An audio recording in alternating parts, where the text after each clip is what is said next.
Doing my new PAC impression. This is going to be PAC next week when he comes out on TV. He's going to be like AJ Styles on Raw this week. He's going to be bumping into shit. They're going to have to lead him around. Poor PAC. Poor PAC doesn't know what's going on. But I do, because this is your AEW Rampage review for Friday, December 3rd, 2021. I am the Solomonster. I can very much see. I can see all of you through that little lens right there. And you can see me. PAC, unfortunately, is now blind in both eyes. Malakai Black tried to dig his eyeball out tonight. I have to say, I appreciate the commitment to consistency. Consistency, continuity. This is very important to Malakai Black, who is continuing a storyline that began in WWE. I blame Seth Rollins. This is all his fucking fault. All this eye shit. Everything that happened to poor Aleister Black last year on Raw is now carried over here into AEW, where he's now going after people's eyeballs. At least we didn't have an eyeball being popped out like a gumball like we did. Remember last year? Extreme Rules of the Horror Show. Thankfully, we didn't get that tonight. But I do believe that we're probably going to end up with some kind of an eye for an eye deal going on here. Maybe a WrestleMania 7-esque blindfold match coming up soon with Malakai and PAC. Who knows? Another Rampage in the books. You know, the thing about Rampage, it is a very unimportant show. That's the thing about Rampage. It's settled into, and I knew it would. I mean, I think a lot of us knew that this is where the show would settle, where it's an easy watch at an hour. But when it's over, you don't feel like you missed anything if you didn't watch. And when Rampage was first conceived of, they kind of described it as going to be like the third hour of Dynamite. You know, we're going to put big names on there. And they've stuck to that commitment. We've seen Bryan Danielson. We've seen CM Punk. They put big names on Rampage. It's not like it's just left to the, you know, the lower card, kind of the dark crew.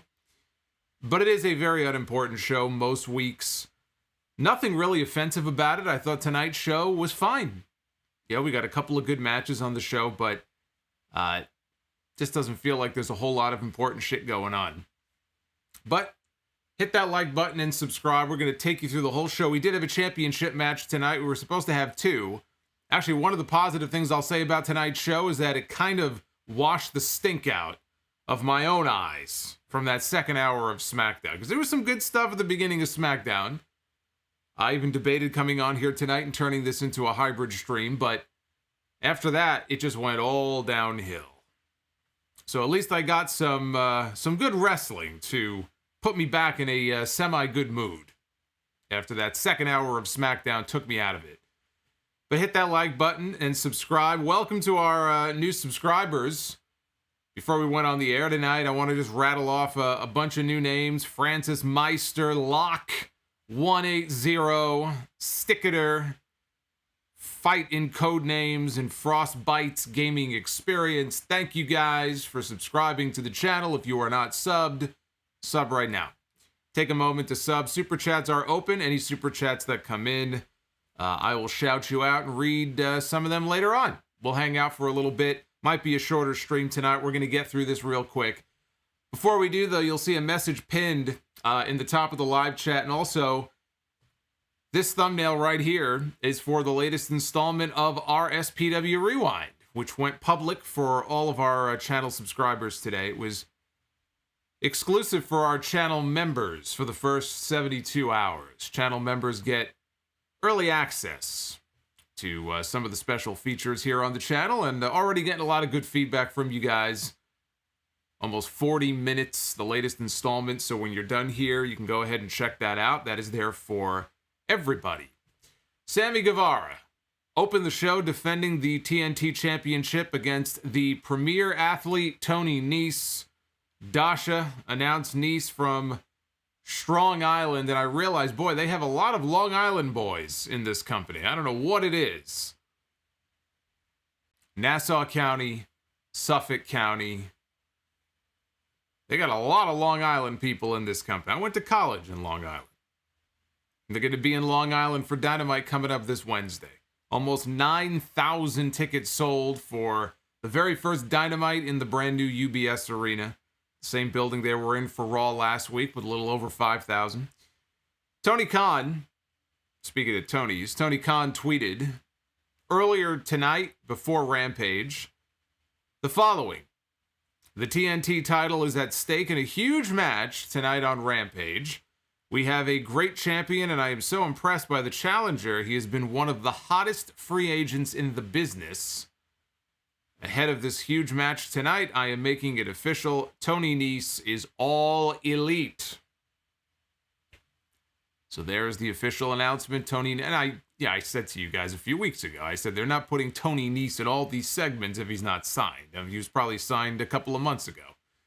But it is now official. Tony Nese is all elite. And Tony Nese had a chance to show off a lot of that athleticism that he talks about here in this match. He had a great showing in there against Guevara. Guevara hit a corkscrew tope right out of the gate, and his knee on the way down looked like it caught Nese right in the head, right in the face. So it looked cool. It looked devastating. Not like a Darby Allin dive, but it looked like a cool spot. And then 10 seconds later, Nese was in control. He shook it off like nothing even happened. And I'm just watching this, and I'm thinking, you got to sell that shit. Come on, man. What are you doing? You got to sell that. But 10 seconds later, it was like it never even happened. Sammy was still selling the injured ribs. It's been many weeks now. DDP would be proud. Although DDP would have his taped up every single week. DDP went the extra mile when it came to selling the ribs. He was selling the ribs the way that Cowboy Bob Orton had the cast on his arm for all those years. So Guevara went to the top rope. Nese knocked knocked his legs out from underneath him, and Sammy fell down stomach first. And now he's laying on the top rope stomach first. And they did a cool looking spot here where he, hey, shout out to Rowdy JJ. Look at this, just became a Sound of Legend. That is a top tier member here on the channel. Sound of Legend JJ. Welcome aboard. Welcome to the family. And good to see Jacob Donnelly. I'm going to be reading your super chat here in a little bit. So Sammy is stomach first, laid out on the top rope, and Nese kicked him, and he popped up into the air, and Tony caught him on his shoulders. So that was a cool looking spot. I like that. And then hit a gut buster for a 2 count. Nese followed that with a springboard moonsault from the middle rope. You know, the thing about Tony Nese, and I thought this, and I used to comment on this when I first saw him getting a kind of a semi-push in WWE. You know, Tony Nese is not a big, tall guy. But he got himself in great shape in recent years. And he did a great interview, by the way, on Chris Van Vliet's channel a few months ago. And talked about his workout regimen and kind of how he got himself in the shape that he's in now. Because he looks great. And so physically, he's improved his body. He's not an overly large guy, but it looks like he's got some mass to him. So when he was doing all the cruiserweight stuff, to me, it looked impressive to see him flying around the ring with, you know, looking the way he does, doing things like springboard moonsaults and stuff. It's kind of the same way I felt about Fabian Eichner. My first exposure to Fabian Eichner, who is now one half of the NXT Tag Team Champions in Imperium, I think it was in the Cruiserweight Classic, is the first time I saw him. And again, not like an overly gigantic guy, but had some mass to him and was flying around the ring in ways that I wasn't expecting. And I just thought, man, this guy's a hell of an athlete.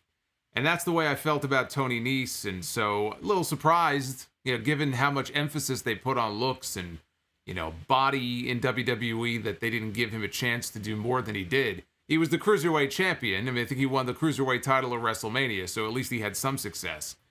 But I think, a guy like him, as athletic as he is, you can certainly find a role for him somewhere. So I think he's a good pickup for AEW. Not a big name, but in terms of, younger guys, purely athletic, easy for me to say, athletically speaking. What is wrong with me? I promise, whatever you think is in this mug, it's just water. Athletically speaking, the guy is gifted. That's what I'm trying to say. So, good signing for them. But anyway, he was working over Sammy's ribs, had a body scissors on. They cut to the picture-in-picture. Come back, and Nese has him in a single leg crab, and he's burying his knee into Sammy's abdomen. Again, they're selling the ribs. That was the whole story of the match, selling the ribs on Sammy Guevara. Sammy came back with clotheslines, hit a double jump springboard cutter for a near fall. Nese countered with countered a go-to-hell attempt. He went for the GTH, did not hit it though, and locked on another single leg crab. Guevara got a small package for a near fall. Sammy hit a standing Spanish fly. Again, only a 2.5 count. So Guevara hits a top rope springboard moonsault on Tony Nese. Tony Nese is out on the floor. Sammy looked like he's praying before he hits the move and hit a picture-perfect springboard moonsault. Nese, though, came back with a move of his own. He came back with a Sasuke special and hit the twisting tope out onto the floor. He quickly rushed Sammy back into the ring, went up top, and hit a 450 splash for a near fall. Nese powerbombed him into the middle buckle in the corner, went for the running Nese, but Guevara caught him with a big kick and finally hit the GTH for the win. I thought it was a fun match. It's a fun way to open the show. Like I said, Nese looked great. I think he's a good pickup for them. This should have closed out the show. At least that's what I was thinking. Now, having seen what they did at the end, I can see why they wanted to end with that angle, but this was the real main event of this show. And I think the reason they do this, frankly, because there are other weeks where they may not have a big angle like they did at the end of the show tonight, but they'll open with what really is the main event. The reason they do that, I mean, it seems pretty transparent to me. They probably figure the audience is declining as the show goes on. That may not be the pattern every week. I mean, I'll see the quarter hours every single week for Rampage, but I'm willing to bet that at 10 p.m. on a Friday, the audience from 10 to 11 is going down and not up. And so that's why they very often will open the show with what feels like the main event. We had a backstage segment with Christian Cage along with Jungle Boy and Luchasaurus, who, doesn't say anything. He just sort of stands there. He goes, sticks his tongue out and does I guess that's what dinosaurs did back in the day. Right? I mean, how are we supposed to know?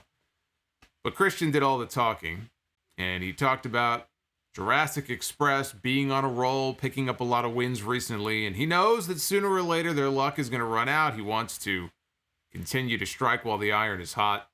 And he thinks Jurassic Express, they have a ways to go. He's teaching them along the way some very valuable lessons, but he's confident he can help them achieve success.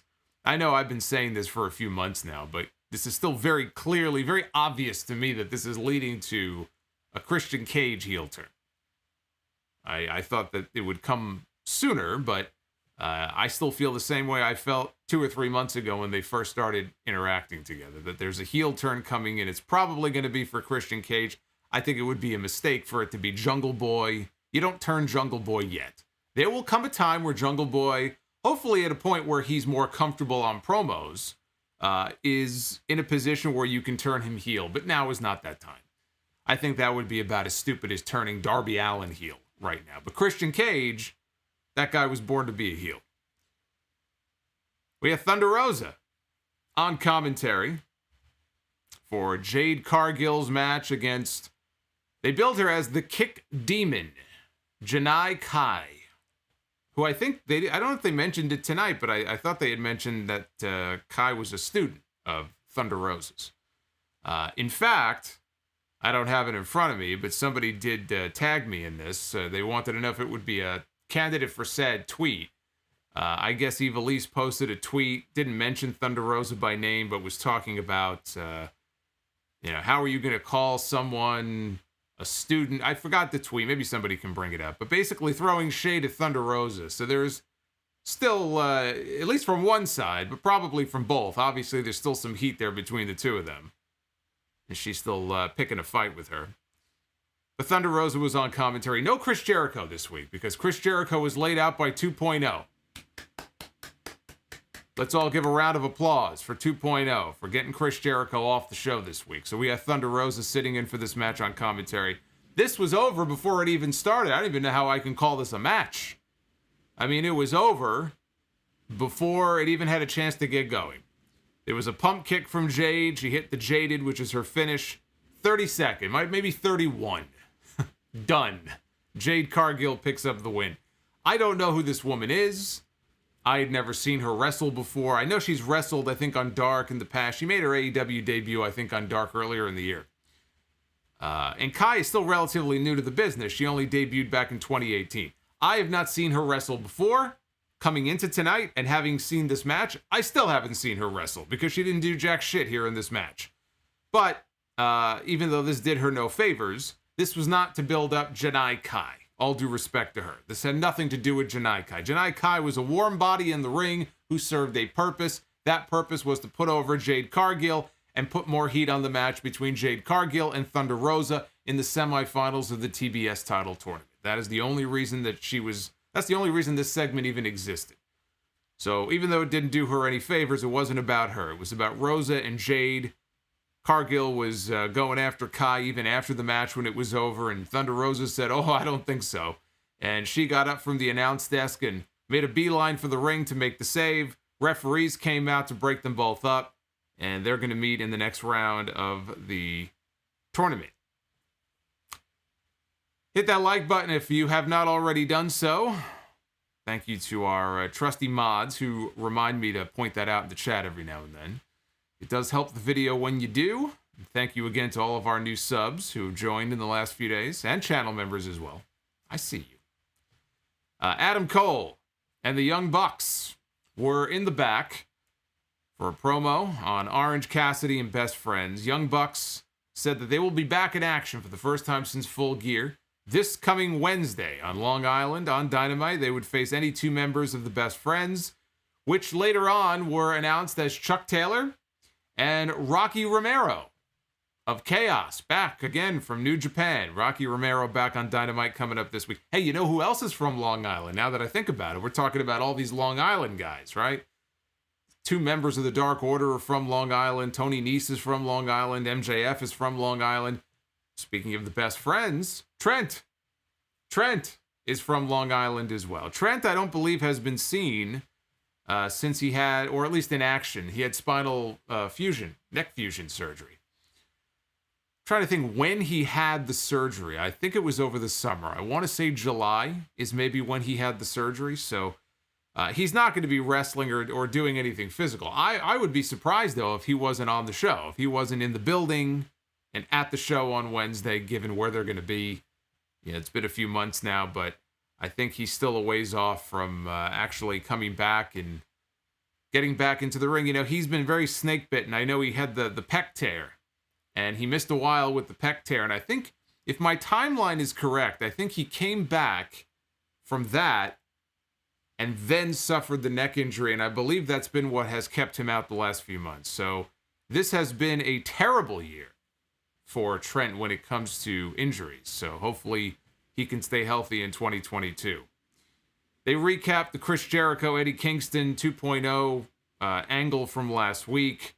Eddie Kingston was backstage sitting, I think, in a staircase somewhere. And he was talking about how he didn't give a shit, basically, about Chris Jericho. I think a lot of people don't give a shit these days about Chris Jericho and whatever he's doing on TV. All he wanted to do was get his hands on 2.0. So I think we're going to end up getting the Reluctant Partners. I mean, I know we're going to get the Reluctant Partners angle with Jericho and Eddie Kingston. Just a matter of when they decide to do the match. Maybe winter is coming. Jericho and Eddie Kingston against 2.0, maybe at winter is coming. And then we had our main event. Of course, Mark Henry was there to do his obligatory pre-match interview before the main event. Hey, Random, I see you. What's going on, Random? Mark Henry, whose only job, it seems, I guess, is community outreach and then appearing on Rampage to go, it's time for the main event, with that big smile on his face. That's it. That's all he does. I guess that's all he really has to do. I don't really need to see him back in the ring. But he was interviewing PAC and Penta and then FTR with Tully Blanchard.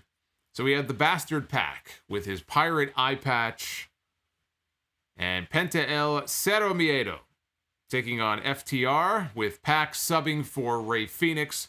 On TV, they claimed that Rey Fenix was injured and that's why he couldn't be on the show. Because if you remember, the match tonight was supposed to be AEW Tag Team titles on the line, 2 out of 3 falls. FTR against the Lucha Bros. They claimed an injury to Rey Fenix. He is not injured. That is a cover excuse. Rey Fenix is unable to, or at least on Wednesday, he was unable to get into Atlanta. He couldn't travel, some kind of visa issue. So he is not hurt. That's the good news. But the bad news is he couldn't make it in for the tapings on Wednesday. So they had to improvise, and this is the match that we ended up with. So it was not 2 out of 3 falls. They got rid of that stipulation. They never mentioned it, and it was a non-title match. So that took a lot of the excitement away from what they had originally planned here. But what we ended up with was still pretty good. Hey, Original Project just dropped a $50 super chat. Original Project. Holy moly. Thank you, my friend. The exasperated Vince McMahon, $50 super chat. I will answer your super chat in just a little bit. I promise. I will get to it. So PAC and Penta early on, they combined to hit a double basement drop kick on Cash Wheeler. Harwood got the tag. PAC hip tossed and was slamming him around. And they tried to explain these slams were a little wonky. And they were trying to explain that him only having vision in one eye apparently was throwing him off. It was throwing off his equilibrium. Penta came in, double stomp off the top to Harwood, his nether regions for a near fall. Wheeler broke up the pin. FTR double team Penta to gain the advantage. So Penta was in trouble for a little while. And he got the tag. PAC was throwing kicks at Dax Harwood. And PAC, the thing I love about PAC, even with one eye, this is why PAC is so much fun to watch, is everything that he does feels like it hurts. He doesn't hold back. Everything he does, he throws it with such velocity, and it looks stiff. It might not be, but it looks and sounds great. The kicks he throws whenever he does some kind of dive or something. Every bit of offense that he throws out there when he's in the ring looks great, which is why I'm hopeful at some point they'll start doing more with him as a single. And when I say more with him, I think PAC one day would make a great TNT champion. I've said before that I think PAC can make an AEW World Champion. Now, this is before they brought in all the big names like Punk and Danielson and Malakai, is when I made that comment. And now I feel like if PAC had a chance at that, he's been knocked down a few pegs. But PAC as the TNT champion absolutely should happen at some point. I mean, he's too good not to rise at least to that level, at least to the second most prestigious title in that company, if not the first one day. He absolutely could fill that role. So FTR took advantage as they went into the final picture-in-picture break of the night. They were working over a one-eyed Willie all throughout that final break. FTR hit the old demolition axe and smash finish. I don't know if that actually is what they used to call it now that I think of it, but I used to love that demolition finish where, in this case, they had PAC draped across the knee. And the other member of FTR came off the middle rope with an elbow drop. and they only got a near fall out of it. But I love how FTR has incorporated multiple classic tag team finishers into their matches. So they've incorporated Demolition's finish. They used the stuff pile driver that Arn Anderson and Tully Blanchard, of course Tully Blanchard, as the Brainbusters used to use. We've seen them use the old Powerplex finish that Power and Glory used to use, a very underrated tag team with a very underrated finish. Didn't last very long, but I was and still am a fan of Power and Glory and their finish. So I like that about FTR. I love that they have incorporated those moves into their arsenal. Harwood tried for a superplex. PAC, though, shoved him off the top rope and then hit a picture-perfect front-face dropkick. Made the tag to Penta, who ran wild with chops on both members of FTR. DDT to Harwood, crossbody off the top to Cash Wheeler, but he kicked out. Penta hit a backstabber. Again, Wheeler kicked out. Penta with the standing corkscrew code red. Just putting his own little spin on the code red. Code red is, he's like, the code red doesn't look good enough on its own. Let me jump into a corkscrew, a corkscrew motion as I hit a code red on this guy. And he and PAC went for the Fear Factor combo. Penta, though, got dragged out to the floor. And PAC hit a crossbody off the top. Dax rolled through, but 2 count only. So that was a nice little false finish. Harwood with the double underhook into the Tiger Driver 98. PAC kicked out.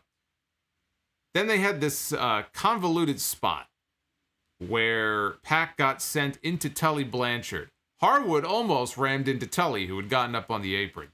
And he stopped short, but then PAC went into Tully and knocked Tully off the apron, and it didn't really play into anything. That's why I said it was convoluted. It didn't lead to a distraction spot where Tully came back and did something, or it didn't lead directly into the finish. It just was sort of there. It didn't really serve any major purpose. PAC went up top. He ended up taking out both members of FTR on the floor with an Orihara moonsault. Back inside, PAC is setting up for something. And Harwood is down on the mat, and he is feigning a knee injury. And so that has the referee's attention. And so the referee does not see Malakai Black emerges. I don't know where he came from, if he came from the tunnel, the crowd, under the ring. I don't know, wherever he came from. He jumps up on the apron. He spits black mist into PAC's one good eye. And PAC goes down, and all of a sudden, magically, Harwood's knee is feeling just fine. And he covers PAC, and he gets the 3 count for the win. After the match, FTR, they beat down the babyfaces. They tore off Penta's mask. And Penta immediately covers up. Alex Abrahantes comes in the ring and tries to sell Penta an HP laptop. But first, he takes his jacket and covers up Penta so nobody can see his face. And Malakai Black gets down on the mat, and he starts digging his thumb into PAC's one good eye. He's trying to gouge out this man's eye. When he stands up, he has what is supposed to be PAC's blood all over his hand. Now, we can't see PAC's face. He's, covered up in a fetal position. But we had blood all over Malakai's hand. As I said at the beginning, this is all Seth Rollins' fault. Were it not for Seth Rollins and what he did to poor Malakai last year, none of this would be happening. But I do appreciate the storyline continuity. It is unique, though, to have a company continuing a storyline from another company. That is something that does not happen very often. And not even a particularly good storyline. In fact, I thought that storyline was mostly shit last year. All the garbage with the eyeball stuff and all that, with Rollins and Mysterio, and they roped Aleister Black into it, and then he was wearing an eye patch for a while. But the continuity aspect of it I can appreciate. So the match was good. Again, it sucks Fenix wasn't there. I guess it couldn't be helped. I think 2 out of 3 falls, frankly, would have been a good way. And, I'm assuming that the idea was to put a button on this feud. So I don't know if the plan would have been to continue it. I don't really see any reason to. If they would have had 2 out of 3 falls tonight, and the Lucha Bros retain their titles, which I assume they would have, that, to me, would have signaled the end of this feud, and they both move on to something else, but we didn't get that, And instead, they had to stall things a little bit more until, I guess, Fenix is able to travel again. So overall, a fine episode. Nothing more, nothing less. We got a couple of good matches out of it. But again, the show just doesn't feel important at all. And I know it's in a tough spot. Friday night, 10 p.m. It's not ideal at all. But that's sort of what this show has settled into. Not anything overly exciting. You know you're going to get some good wrestling out of it. You know you're going to get that one match that's going to be quick, maybe a squash to get somebody over. Maybe you'll get one good promo. Usually there's not a lot of time for like a long major promo on this show. You get a couple of good matches, in and out, and that's it. And that's what Rampage was. And Rampage I enjoyed a lot more than I did Smackdown tonight, for the most part. So that's the best compliment I can probably pay to this show. Thank God we had Rampage to wipe out some of what I saw on that SmackDown show tonight. Dynamite this coming Wednesday is at the brand new UBS Arena in Long Island. We have Bryan Danielson taking on Long Island's own Long John Silver.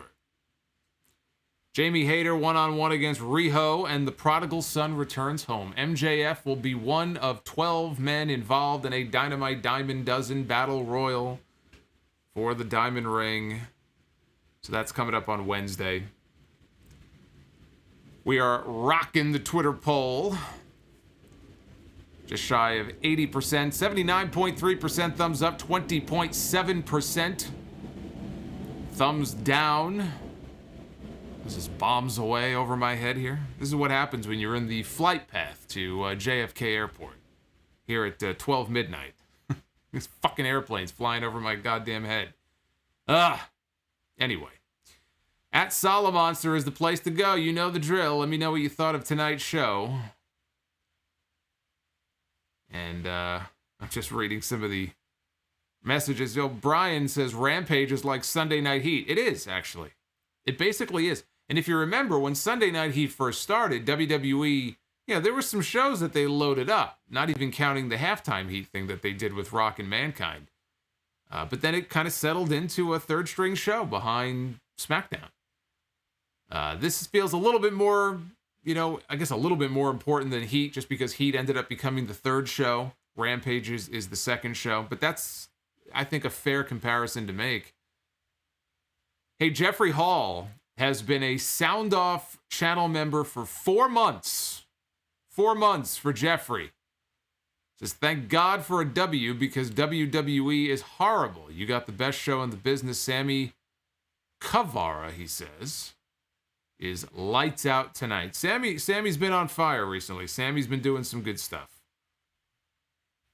I like the work that Sammy's been putting in. I still like Sammy better, I think, as a heel, but I always said that there would come a time where Sammy would be a big babyface, and so we're seeing it now. We're seeing how over he can be as a babyface. More entertaining as a heel in terms of the out-of-the-ring stuff he was doing, but in the ring, he's been, like you said, lights out. He's been having a lot of great matches.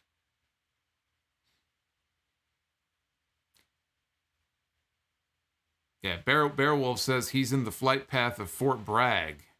You could hear the mortar shells and the training that they do. I would imagine that's worse than what we have over here.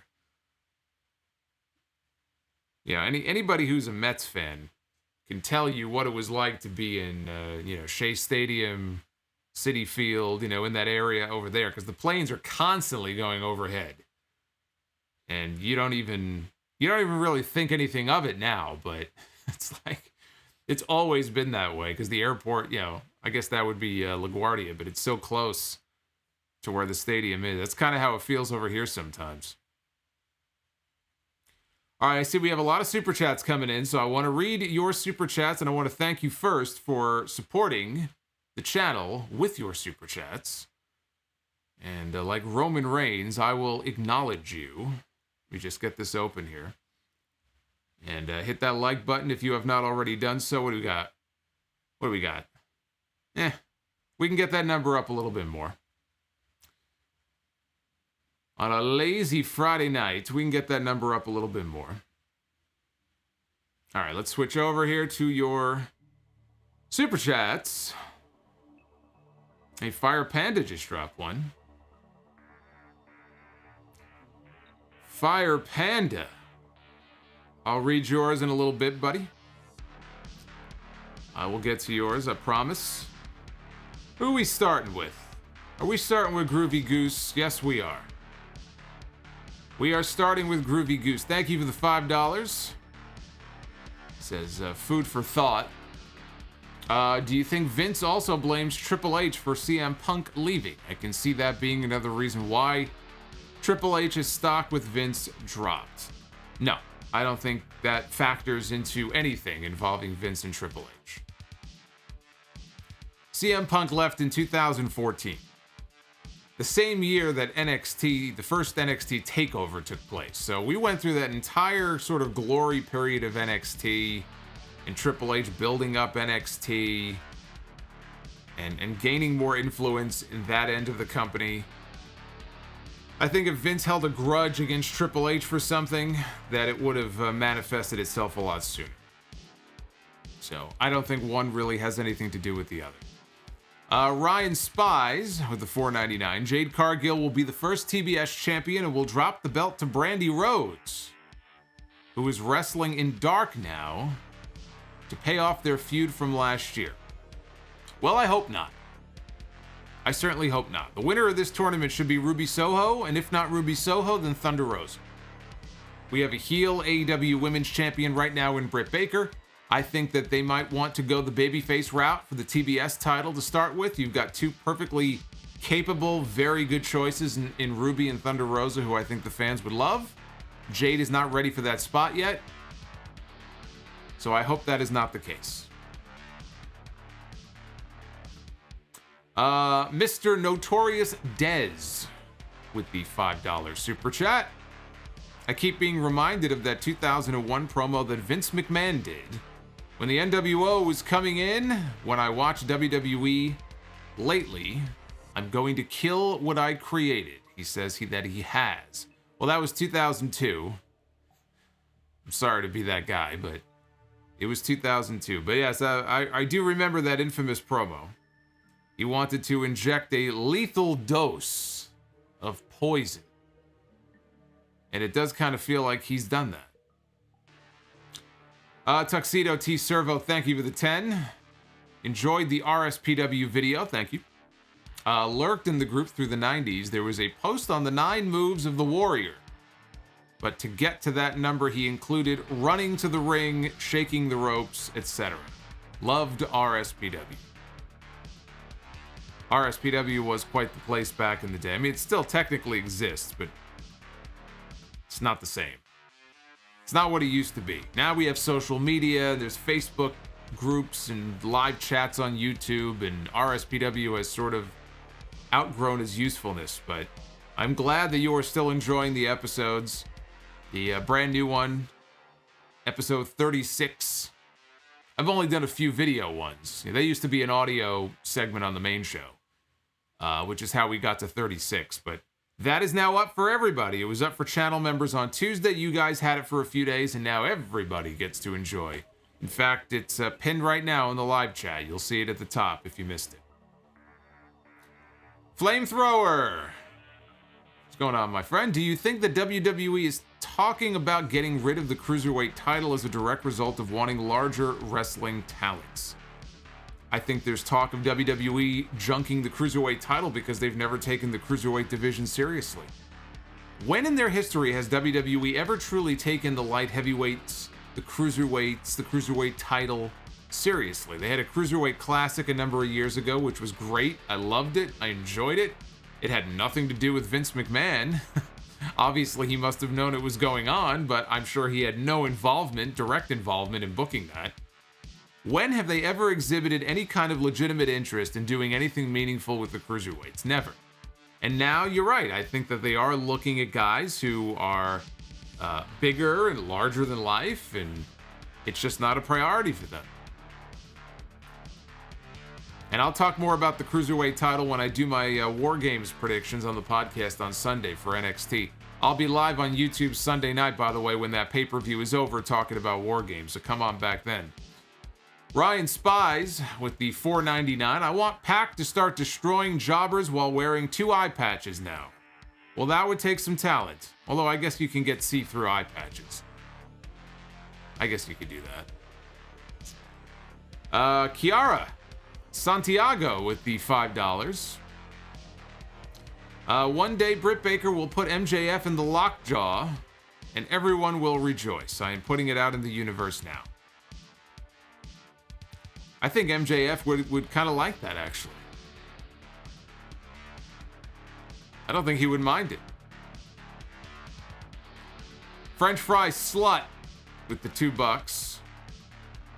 PAC. That emoji is so small I can't even see what it is. So I don't know exactly what the message is there. It says PAC with a colon and then a bunch of emojis. I see little people. Are they little pirates with the eye patch on? That I need my glasses for. I have no idea what that looks like.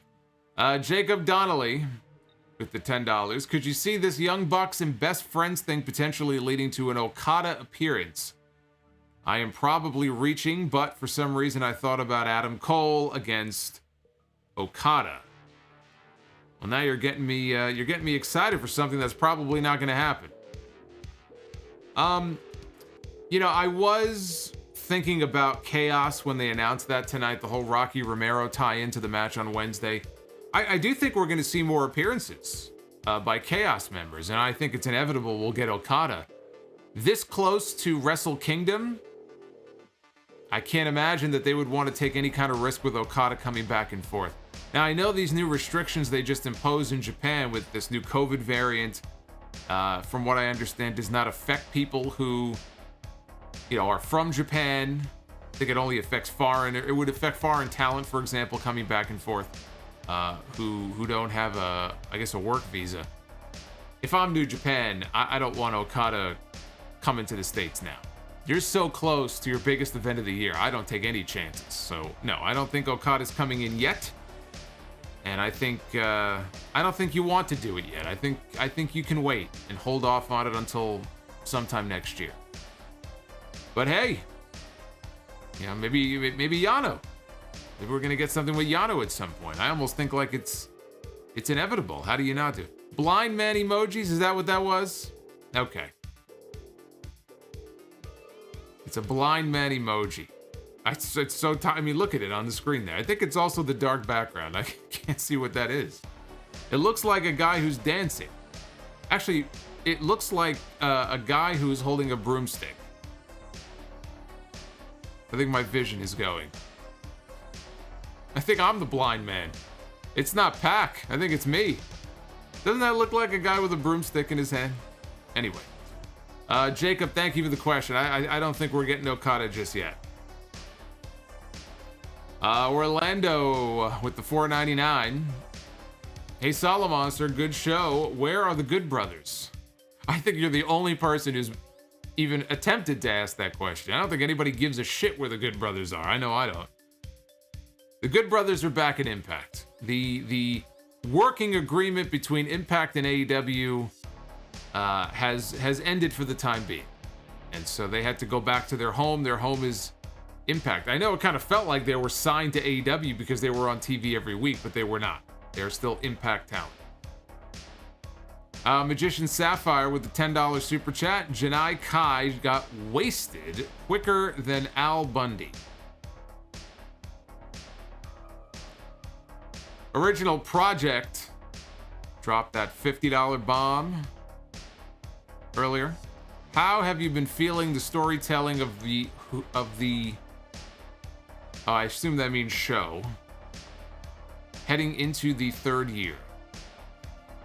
I think the storytelling, for the most part, has been good. I mean, they just wrapped up that long story with Hangman and Omega, which in and of itself is a story that goes back, a good year and a half. So I enjoyed that. And they told other stories along the way, whether it's, MJF and Darby, or the Bucks and the Lucha Bros, and, even outside of the Elite stuff. Trying to think of what some of my other favorite stories or storylines have been this year. the Elite and the Pinnacle stuff, I got pretty tired of that pretty quickly. I think it's been good. I think there's room for improvement and some more compelling stories. I am completely, ready for Punk and MJF. They have me invested. They have me hooked. But they only just got started with that story, and they'll be telling that for a while. I think the work that Bryan Danielson has been doing, and now, running through the various members of the Dark Order before he gets the championship match. The heel turn was very sudden. Again, it's only been a few weeks, but I'm really digging what he's been doing. So I would like to see that continue. But there's always room for improvement. The stories have not always been great. The Hardy Family Office stuff, I was not into that at all. I have no interest in seeing the Hardy Family Office ever again. I think it actually did Private Party worse for joining the group than they were before they joined. Where have they been? Where's Isaiah Cassidy and Mark Quinn? What have they been up to? I think they've been dragged down, frankly, by the Hardy Family Office stuff. So there's room for improvement in the stories, but again, to the people who think there are no stories in AEW, you can't say that because that's not true. And the key stories now with Danielson and with Punk, I'm enjoying the most. The two former WWE guys, I'm enjoying their stories the most right now. Drew Johnson has been a Sound Off channel member for 3 months. He wanted to say, "You're the man, love the show." That's very nice of you to say that, Drew. And thank you for your patronage, I appreciate it. Naif Al-Safar dropping $9.99, another member of the family. What's going on, Naif? Lamar's Smith with the $9.99. I don't know why everyone online is upset about Roman and Brock at day one. I'm excited. Less of a chance we get them at WrestleMania. And we could possibly get 2 fresh matches. Just because Roman and Brock is happening at day one does not mean it is not happening at WrestleMania. But I do think it increases the chances that we will get Roman Reigns and Drew McIntyre. Because it really was only going to be one of those two. It was either going to be Reigns and Lesnar or Reigns and McIntyre. And the fact they're doing the second match with Reigns and Lesnar at day one makes it more likely that it will be Reigns and McIntyre at WrestleMania. Now, whether or not you like that depends on how much you like Drew McIntyre. Are you tired of him? Are you... I kind of look at it as he's getting a fresh start on SmackDown. The stuff with the sword and everything I think is goofy. I think the stuff with the sword, I wish they would just drop it already. I mean, if he wants to bring it as a prop for his entrance, that's fine. When he goes running around threatening to behead people like fucking Highlander, I mean, that's ridiculous. He's going to be riding it on horseback one day. But they moved him over to SmackDown, I think, to build him up for Roman Reigns. And, we've seen one match with them before. I enjoyed it a lot at Survivor Series last year. I would not mind seeing them again. I look forward to seeing them again in the ring. But is Drew McIntyre the one that you think should be the one to take the title from Roman Reigns? After all this time, the guy's going on a year and a half. It'll be a year and a half. He gets to WrestleMania, I think it'll be more than a year and a half as the Universal Champion. Does Drew McIntyre feel like the guy who should be the one to take the title from Roman Reigns? They have done such a poor job of building up anybody else. There's nobody else with any kind of credibility that I could look at right now on that roster and say, you know what, that should be the guy. It's Brock Lesnar and it's Drew McIntyre, and that's it. They have built up nobody else. Nobody else. And that's on them, because it's not for lack of talent,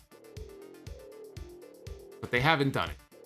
Now, what's interesting is if Brock Lesnar goes to day one and loses to Roman Reigns, as I would expect him to, what does Brock Lesnar do at WrestleMania? I've talked ad nauseum about Brock Lesnar and Bobby Lashley. So you could have a 1-2 punch of Lesnar and Lashley at WrestleMania.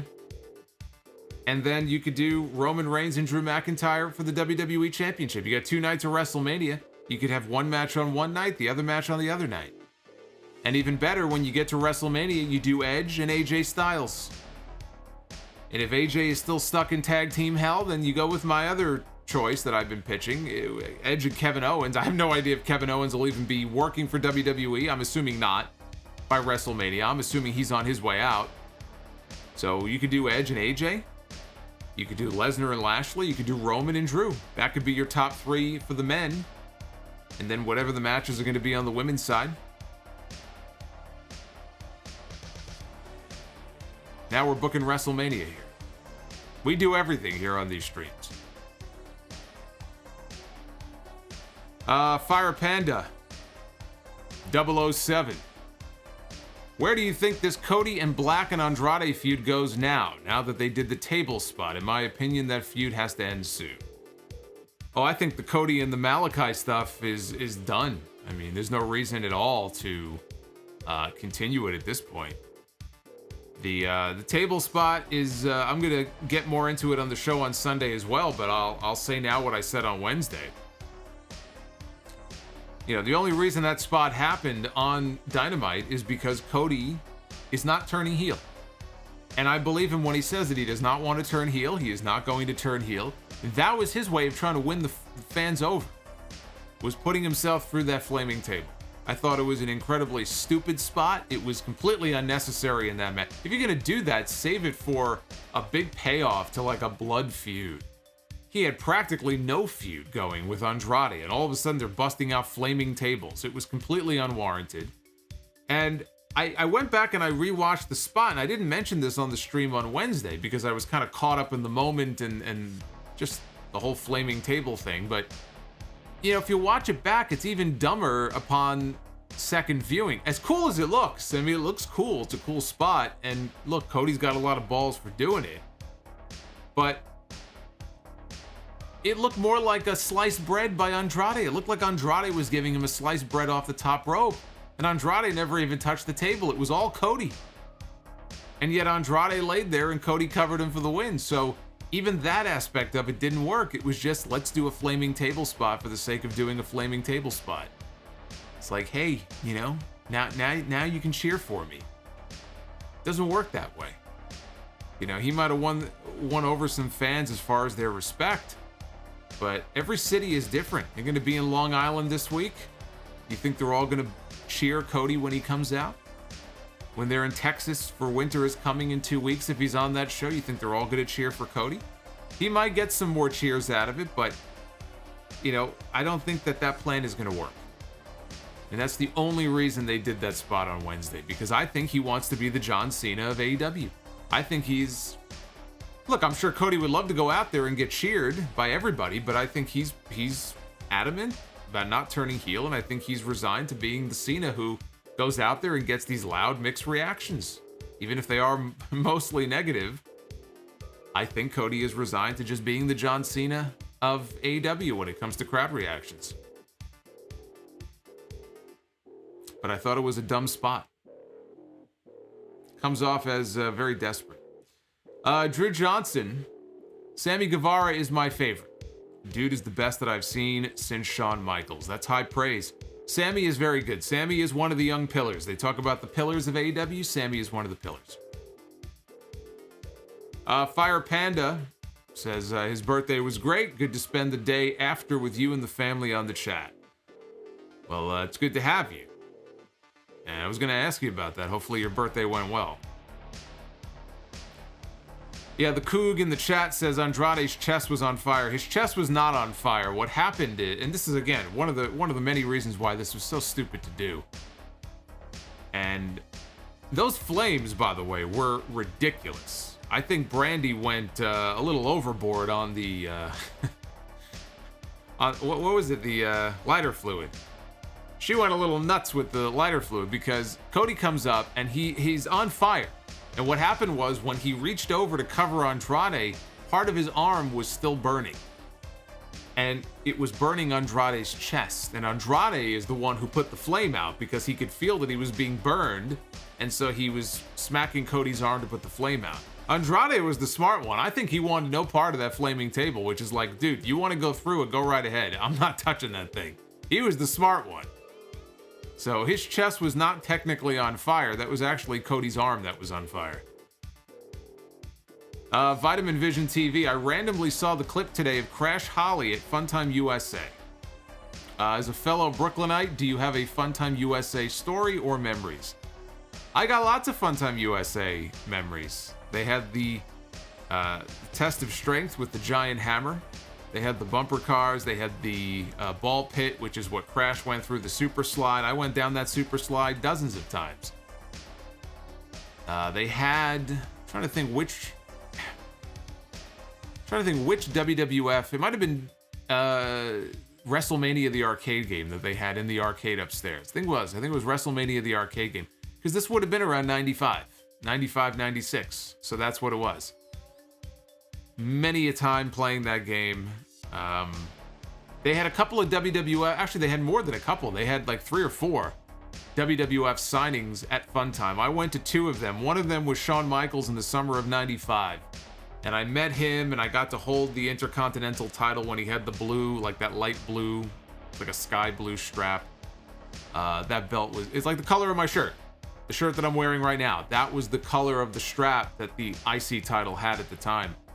And boy, was that belt beat to shit. And then another time Sid came when he was the WWF champion. So that had to be the very end of 96. And I went and, got to hold the Winged Eagle and all that. Didn't get any pictures, but Sid was cool. Sid pulled the belt out of this black velvet bag, and I was like, oh. It's like, it's like I was seeing something magical when he pulled that belt out. But they had Austin. I didn't go to see Austin. I don't remember why. A lot of good times at Funtime USA. And now it's a giant storage facility now. People store their shit there. Very sad. There used to be a bowling alley right across the street. That's gone too. French Fry Slut. They're blind man emojis. That was from earlier. Apana MG dropping $1.35. Buy or sell AJ Styles versus Kenny Omega and AJ Styles versus CM Punk. Which match feels bigger? Styles and Omega would feel like the bigger match.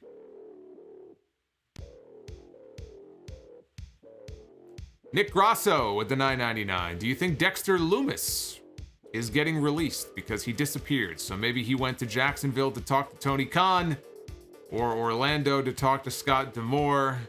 Either way, I think him, Santos Escobar, and LA Knight are gone. Yeah, it does kind of feel like LA Knight's future is not looking too good in WWE, and I don't understand that at all. I understand that he's not the youngest guy, and they're going for youth. How is a guy like LA Knight not on Raw or SmackDown right now? Explain that to me. Forget the age thing, because they got Damian Priest on that show, and he's almost 40. So explain to me why LA Knight, you can't find a role for LA Knight as a heel on SmackDown or Raw. It is beyond insane. Beyond insane. Dexter Lumis, I don't think Dexter Lumis is getting released. I don't know what's going on with him. I guess, I assume it's just a storyline injury with the hand.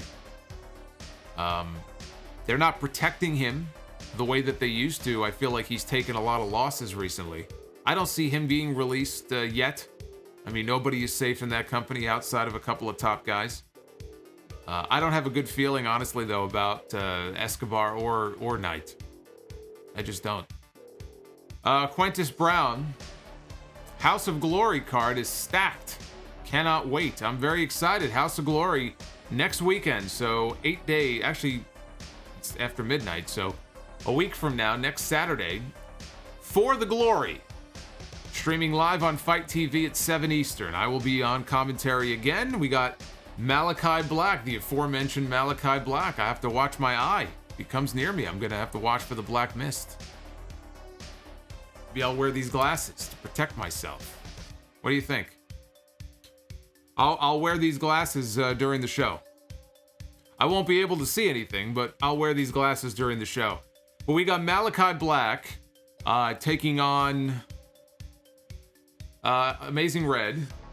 We've got Buddy Matthews, former Buddy Murphy. He's on the card. We're bringing him in, making his Hog debut. He's taking on Low Key for the Crown Jewel Championship. We got the Bollywood Boys coming in, making their Hog debut. And more matches to come. So it's looking like a fun card next weekend. Will Mantic, or Willie Mantic, 80 with the $10 super chat. What is your favorite WWE pay-per-view name? Favorite pay-per-view name? I love the Royal Rumble. I really like that name. I love the Royal Rumble. I think that's a great name. Trying to think what my number 2 would be. I answered a question the other day. I was very partial to the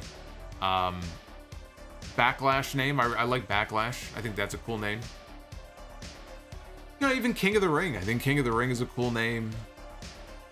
God,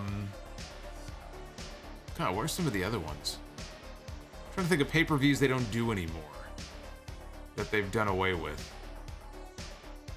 You know, I thought Armageddon was always a pretty cool name. But Royal Rumble would probably be at the top of my list. Mario DeRose, are the Mets going to the World Series? Of course they are. Of course they are. I say that every year. You gotta believe. That's the Mets mantra. You gotta believe. Until they inevitably let you down. That is the life of a Mets fan. That's pretty much the way it is every year. Quintus Brown, I did not like how they did Sammy tonight. Yeah, Sami Zayn is another one. I'm sure it'll just play into his whole storyline where the world is against him, it's a conspiracy and all that. It kind of fits his character, but boy, did he look like a fucking jabron on that show tonight. Fire Panda. I feel like WWE is waiting for The Rock to be available so they can do the title change. If not Brock or Drew, I only see Rock taking that belt. The Rock is not going to be the Universal Champion. The Rock will never again be the WWE or the Universal Champion. It's not going to happen. The Rock came back. He had the title. He dropped it to Cena. He put John Cena over, even though nobody really wanted to see that rematch. But he did business. There's no reason for Rock, if he ever wrestles again, to wrestle for a championship. It's like Bill Goldberg coming back now and wrestling for the Universal or the WWE Championship. There's no reason for it. And actually, I just had a horrifying thought. Now that I said that name, we were talking about WrestleMania a little while ago. We know Bill Goldberg still has time on his WWE contract. I think he's got another 1 or 2 matches at least. They never did do the Goldberg-Roman Reigns match like they wanted to at WrestleMania last year. And Goldberg still talks about it. The battle of the Georgia against Georgia Tech. You know, like, who gives a shit? I don't even think people from Georgia give a shit about that. Where Goldberg went to college and where Roman Reigns went to college, who cares? You know, but the battle of the spears. Would WWE blow off the Brock Lesnar match at day 1 so that at WrestleMania they could do Roman Reigns against Bill Goldberg? There's a question for you. There's a question for you right there. Now, they probably are going to be doing a Saudi Arabia show in February. They could do Roman against Goldberg in Saudi Arabia just to do it and get it over with. If they're going to do it, I would hope they do it there, because I don't want to see Roman Reigns and Bill Goldberg at WrestleMania. If you're going to do it, you'd put Roman Reigns in the ring with somebody, full-time performer who can really benefit from getting a win. Goldberg doesn't benefit from anything. Nor does it benefit anybody else. I'm sorry. I said that name out loud and now I'm scared all of a sudden. Because you know before Goldberg is done, he's going to get that match with Roman Reigns. Just a matter of when.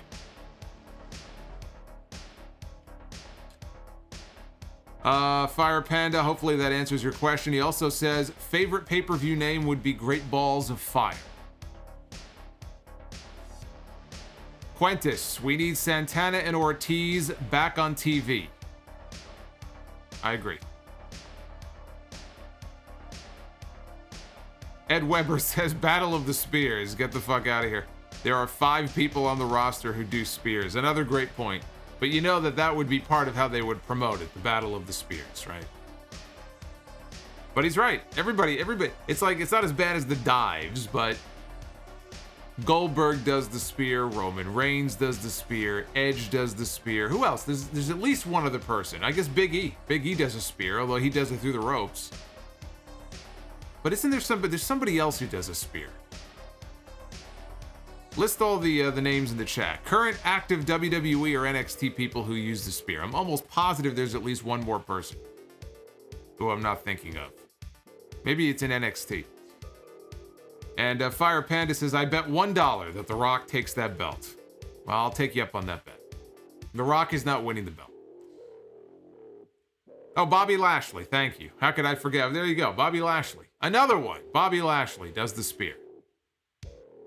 Charlotte Flair does the spear. Yeah, I said Edge.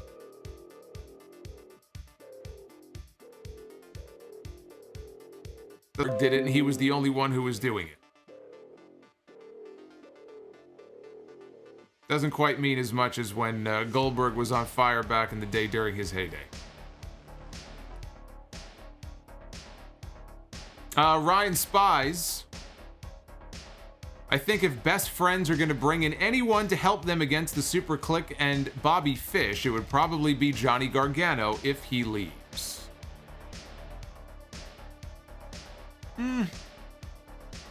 I'm not convinced that Gargano is leaving. I don't really see any upward mobility for him in that company, so I don't know why he would stay, but I'm not convinced he's leaving. Kyle O'Reilly, on the other hand, I don't even know what to say if Kyle O'Reilly re-signs and stays with WWE. I really don't. That to me is just giving up and saying, just give me the money. Just pay me and I'll do whatever you want me to do. I mean, it would be insane for him to stay in that company. There is no reason, unless they give him a raise to $1 million a year, there is no reason for Kyle O'Reilly to stay in that company when his contract is up this month. And I don't know what day this month his contract is up, but there is no reason for him to stay. I think there is a much better chance of him leaving than Johnny Gargano. But could Gargano leave? Sure. His wife is not going anywhere, though, because his wife is pregnant and they're going to just tack on time to her contract. They're not going to let her walk. Now, husbands and wives, they work for different companies all the time, right? Look at Miro and Lana. Look at Charlotte and Andrade. They're not married. In fact, I don't think they're together at all anymore. Now I'm seeing stories they broke up. None of my business, but they work for different companies. So you can work for different companies, but I think there's a better chance that O'Reilly leaves.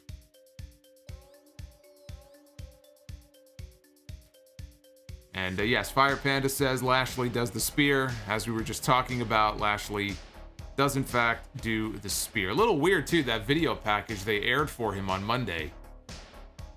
Felt like it was a nice video package, but it felt like a babyface video package. So I thought that was a little strange. Tuxedo makes a great point. If WWE gives O'Reilly $1 million contract, he's totally getting released in the next round. And that's a great point.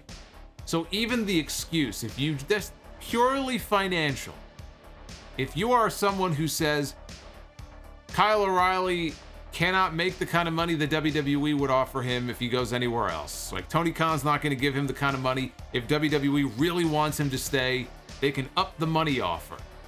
But you know, as Tuxedo just said, there are a lot of guys who re-sign with WWE, and Anderson and Gallows are a great example. We just talked about them. Somebody asked about the Good Brothers.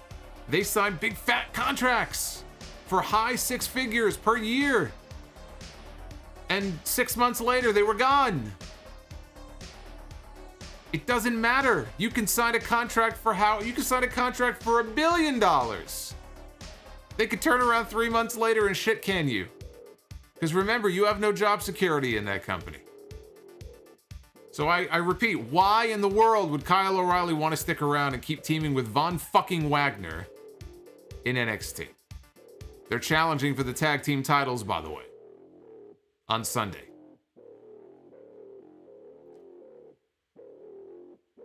Fire Panda says, if you had to bring one person back to WWE, who would it be and why? Back from the dead, back from another promotion.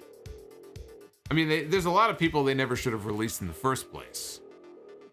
You know, we talked about Bronson Reed, we talked about Aleister Black, we talked about a lot of different people. I don't know that I want any of them in WWE. Knowing that they were not used properly the first time or not fully appreciated for what they bring to the table, why would I want to see them back in WWE? I mean, I hate that I even think that way, but that's kind of where I'm at this point. I wouldn't want to put it on them to go back to WWE. So I can't think of anybody at the moment who I would want to pluck out from Impact or AEW or New Japan or some other place and put them back in WWE. I almost feel like I would be, they would look at me and go, why? Why do you hate me so much? Like, why would I want to do that to them? There is nobody at the moment who I am aching to see back in WWE. I would just like to see WWE do a better job of utilizing the people they currently have. For all the people they've released, 80 different wrestlers have been fired this year. They still have a lot of talent. So, I would just like to see them do a better job of using the talent they have at the moment. He says one person from all of the talent that got released this year. Again, it's like I just said. I don't know that I would want them back there if they were not appreciated the first time. Then WWE doesn't deserve their services. They obviously didn't value them the first time. Why would the second time be any different? I'd rather they find success somewhere else. Mario DeRose, buy or sell Tony Khan or Steve Cohen as the better owner. Steve Cohen is the new owner of the New York Mets, for those who don't know Steve Cohen is. Well, I mean, billionaire hedge fund guy who just bought the New York Mets. The better owner. I mean, Steve Cohen is still unproven as the owner of a Major League Baseball team. He is still untested. Tony Khan has demonstrated some level of success so far in his little world of pro wrestling.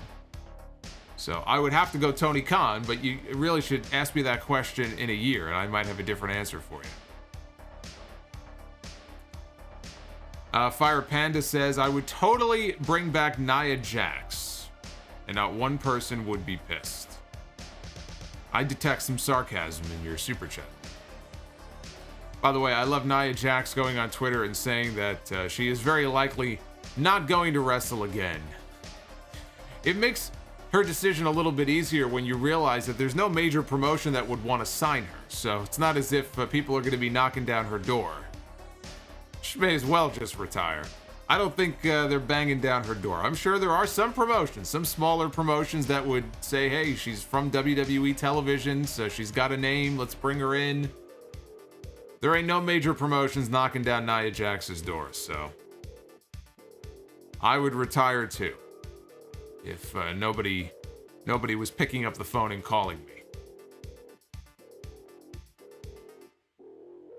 So now we're caught up on your super chats. Yeah, Tuxedo says, I hope that's sarcasm. With Fire Panda, I'm not so sure. I would certainly hope that's sarcasm. I said sarcasm because Dick Tickles just mentioned Stardom in the chat, and somehow the lines got crossed in my brain. It's too late. He says Stardom would totally pick up Nia Jax. No, they wouldn't.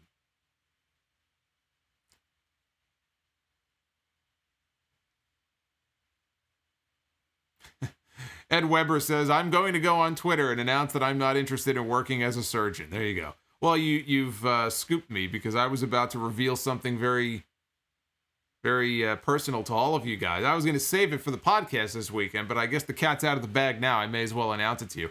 I am, in fact, turning down all offers to appear in this very high-budget porn film that is being made. And I was going to be cast in the lead role. It was going to be me and 8 beautiful women, but I'm turning it down.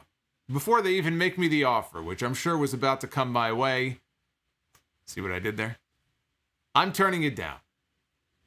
That's about as ridiculous as the Nia Jax situation. Fire Panda, bring her back and Ahmed Johnson. Nobody would be pissed and nobody would get hurt. Yeah, Ahmed, let me tell you something. It wasn't just that Ahmed was hurting people. Ahmed hurt himself He probably hurt himself more than he hurt anybody else back when he was in WWE. How old is he anyway? How old is old Tony these days? Ahmed Johnson. He's got to be what? Maybe not mid-50s. Probably early 50s, I'm guessing, right? He wasn't looking too good last time I saw a picture of him. He was looking very different than he looked back in his younger days.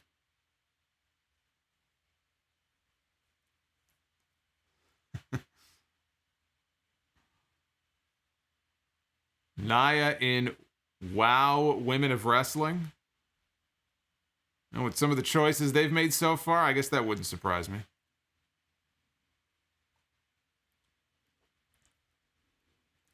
Solomonster becoming Dirk Diggler? Well, better Dirk Diggler than Dolph Ziggler. 58. He's 58? Ahmed Johnson is 58? I didn't think he was that old.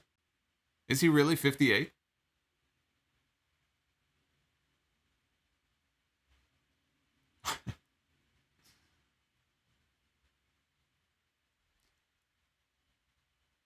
All right, well, while some of you try to confirm that is in fact Ahmed Johnson's age, let's move on here to Be the Booker. I was booking the top matches of WrestleMania here just a few minutes ago. So now we get to randomly book the WrestleMania main event. So you could throw out everything we just talked about, because we're going to book the WrestleMania main event right now.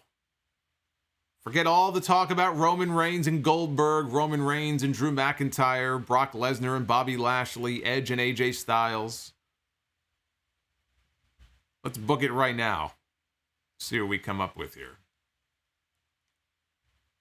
We have got Roderick Strong. We picked him last week, actually. Didn't we get him last week? Didn't we get Roddy last week? What is going on here? Roderick Strong against Bryan Danielson. That would be a Ring of Honor main event.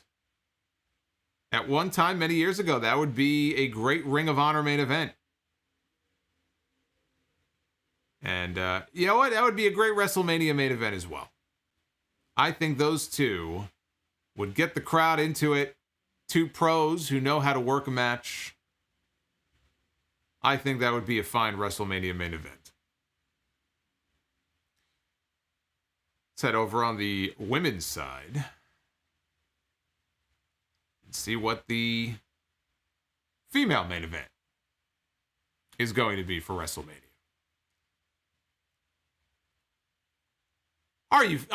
Is this,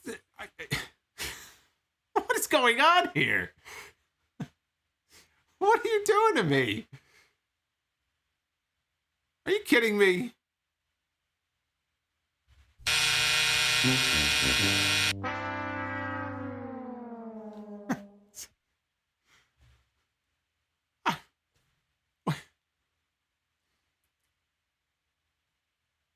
Good Lord.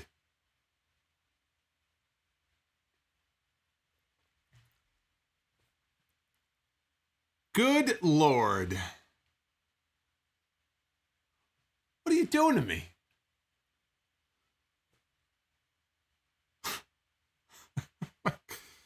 I can't get rid of this woman. I just talked about how she doesn't want to wrestle ever again, and then she just went and booked herself in the WrestleMania main event. Yeah, she's hacking the stream. That's what's going on here. Hacking into my shit. It's got... Turtlehead thinks there's like 40 Nias. It doesn't look like it. There's only one Nia Jax in that random image there. Good Lord. There's some weird AI stuff going on here where they heard us talking about Nia. It's like when you do a search on Google for something and then all of a sudden all these sidebar advertisements on every website you go to are about that one product that you looked for that one day on Amazon. That one pair of slippers or something that you were looking for, and before you know it, you're getting fucking slipper advertisements every 5 seconds. Very, very creepy. Anyway, thank you again for hanging out with me here on a Friday night and all the super chat love. I do appreciate it. For a very, perfectly fine episode of Dynamite. Nothing that is out of this world or anything, but I thought Tony Nese looked good in his loss to Sammy Guevara. We did not get the main event that we were promised, but still a good match with PAC and Penta against FTR. Hopefully we'll get Rey Fenix back very soon. And I guess Sunday night, I'll be back with you live here on YouTube on Sunday night. NXT War Games. The first non-takeover pay-per-view for NXT since the first takeover, really, that they had back in 2014. This is the first non-takeover branded major NXT event under the 2.0 banner. Yes, Turtlehead, that is a great way to describe the show tonight. It was a show. It was a show.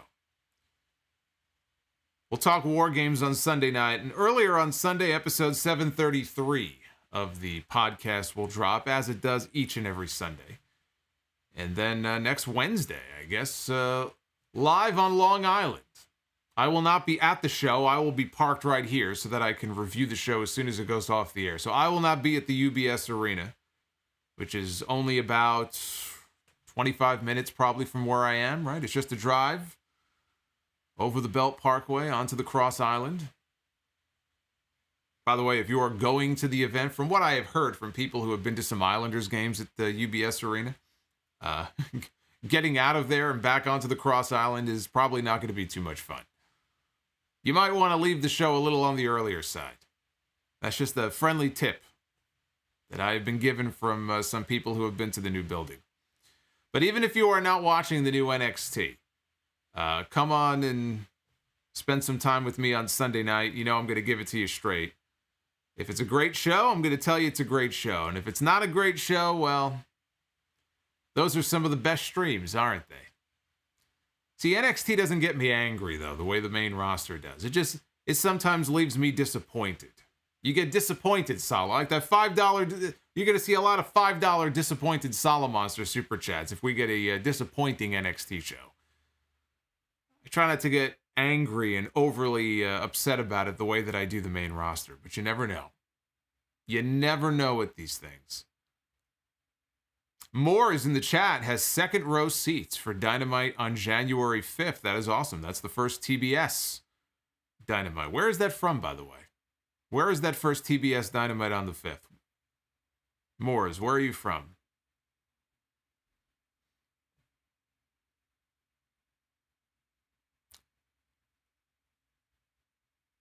Hey, Devin from NJ 2000. Look at that. Channel member for 8 months.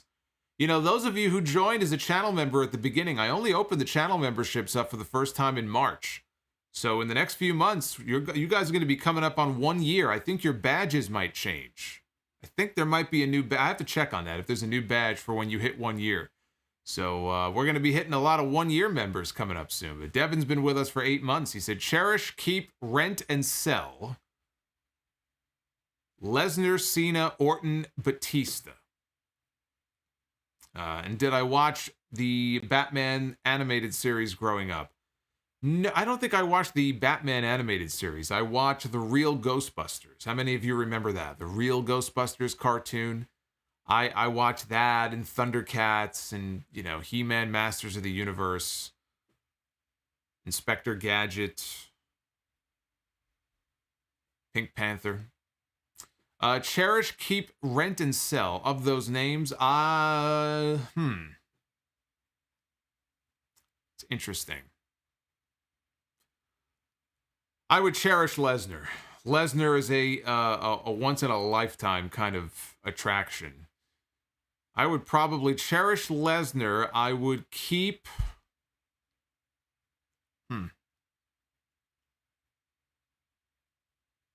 Keep Cena. I would rent Batista, and I would sell Orton. And that's how I would work that.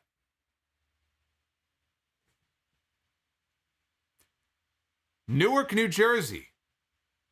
Of course, that is the Newark show. Okay, so January 5th is Newark. That's also not too far from where I am. Rojo Bear, channel member for 3 months. He's but a little baby. He's a little baby. He's going to grow up to be such a fine young adult once he hits his 12-month birthday here on the channel.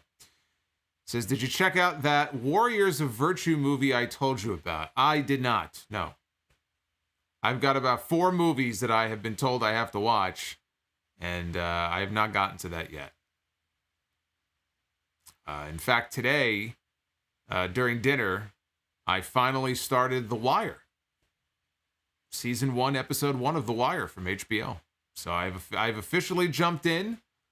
Not an overly exciting episode. I have to assume it gets more exciting as time goes. It's like Breaking Bad. Breaking Bad was not really an exciting show the first few episodes.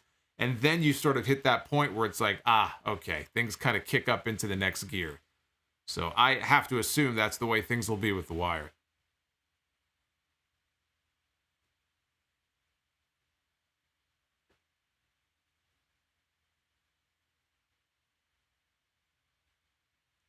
Don't watch it, just watch the review. Oh, Dick Tickles is talking to the other. I thought he was talking to me. I'm being ignored. People are talking amongst them. I like that, though. We have a sense of community here where people just ignore me and they just talk to each other. Yeah, I agree. Season 2 of Breaking Bad, that's really where things started to pick up. By season 5, it was just ridiculous. I mean, in a good way. But that first season, those first few episodes, I wasn't totally sold. Devin says, was it better than the pilot of The Shield? No. No, it was not. No. That probably is the best pilot that I've ever seen. The pilot of The Shield is probably the best pilot episode I've ever seen. Just for the ending alone. That's what hooked me into the show, was the final 2 minutes of the pilot.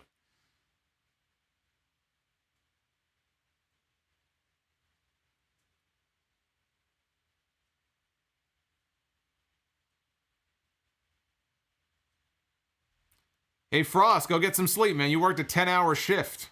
You need to get some sleep. So do I. And, yeah, The Walking Dead. The Walking Dead is in the middle of the final season, season 11. It's about to come back, I think, in February. This has been a comeback season. This has been one of the best seasons of the entire series. So naturally, it's about to come to an end. I have been thoroughly enjoying season 11 so far. It really is amazing when you get a new showrunner. Depending on who it is, they can breathe new life into a show. You know what other show needs a new showrunner? Monday Night Raw. Monday Night Raw and Smackdown. They could both use a new showrunner. SSB with the $10 super chat. Getting in here at the very end before we head out. Do you have faith that NXT will turn things? I'm hopeful that they will find their footing. It's a completely different vision than the one that they've had for the last 5 or 6 years. It's going to take a lot of getting used to. They have some real stars in the making. They've got some diamonds in the rough there in NXT. Braun Breaker, Carmelo Hayes. I know they're very high on Von Wagner. I don't see it right now. But Braun Breaker, Carmelo Hayes, stand out to me. Probably the most out of the talent that they have down there right now. But they have a lot of really talented people on that NXT roster. The Creed brothers in Diamond Mine. But the show is still very hit or miss each week.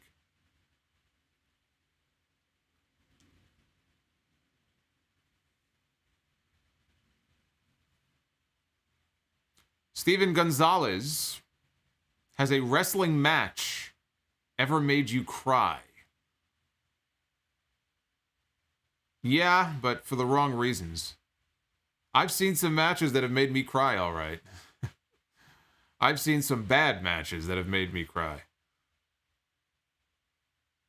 But I mean, as far as a really great match that maybe the storyline or something, I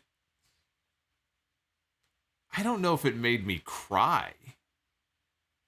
Maybe when Flair won the Royal Rumble in 90. Actually, I was so young back then, I wasn't crying. I was more impressed that I knew who was going to win the match. I had predicted it beforehand.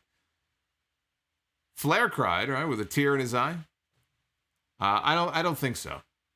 Other than being horrifically bad, I don't recall there being a wrestling match that was so good I cried.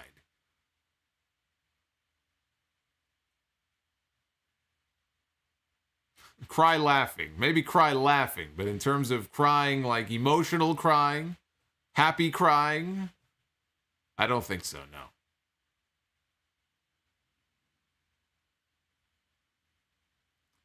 Actually, you know what? I take that back. I take that back. I am man enough to admit there were two times that I did cry.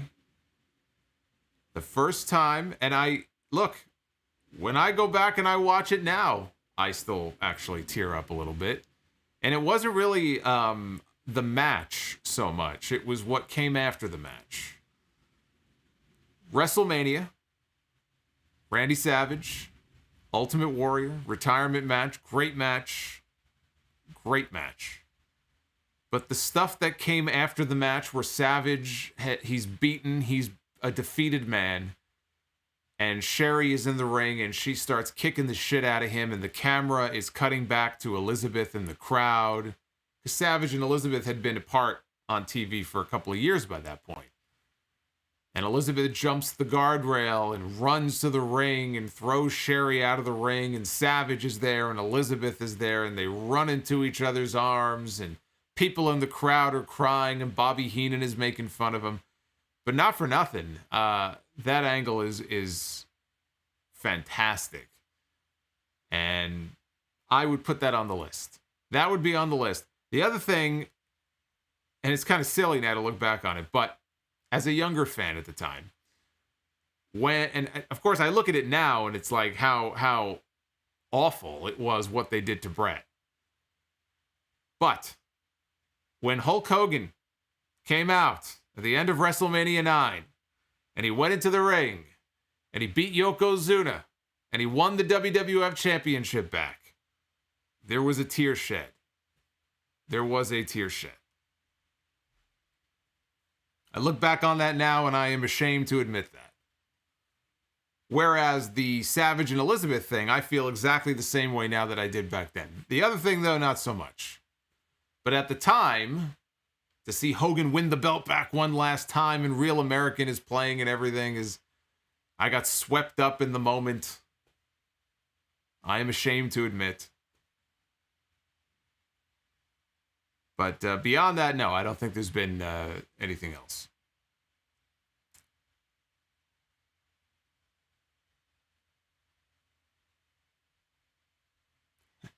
WWE fixed that mistake at WrestleMania 10. Yeah, I mean, Brock in the chat says Edge retirement. I mean, there have been segments on TV where people have announced their retirement, 10-bell salutes for wrestlers who have passed away, like Eddie Guerrero when they had the 10-bell salute for him. There have been a lot of moments like that. I'll give you one more moment and then we'll get out of here. I don't want to get too sappy on you. But in terms of moments, I think the one that really got me the most, and still gets me to this day if I watch it back, is the 2004 Hall of Fame. When Bobby Heenan gives his speech, and at the very end of the speech, right when he's wrapping up the speech, he says, the only thing I wish, and I'm paraphrasing here, but he says, the only thing I wish is that Monsoon was here. And then he kind of looks up at the heavens, and for Gorilla Monsoon, that gets me that moment gets me every time. Those two were just the best. And you could tell how much they loved each other and how great friends they really were off camera. Even when Bobby gave his speech on Nitro, which supposedly at the time, Tony Schiavone didn't want him to, or was angry or something that he was taking time out of the show to talk about Gorilla Monsoon, who never worked for WCW. Whatever the case was with Schiavone, or whatever, creature crawled up his ass that night, if that rumor is true. But Bobby was very emotional even that night when he eulogized Gorillas right after Monsoon had died, and he said a few words about him on Nitro. That still gets to me. Of course, the Brody Lee tribute show last year, the Owen Hart tribute show. There have been a lot of moments like that got the tears flowing, but those are genuinely, those are just heartbreaking moments. You were talking about death. So, you can't cry about death. What can you cry about, you know?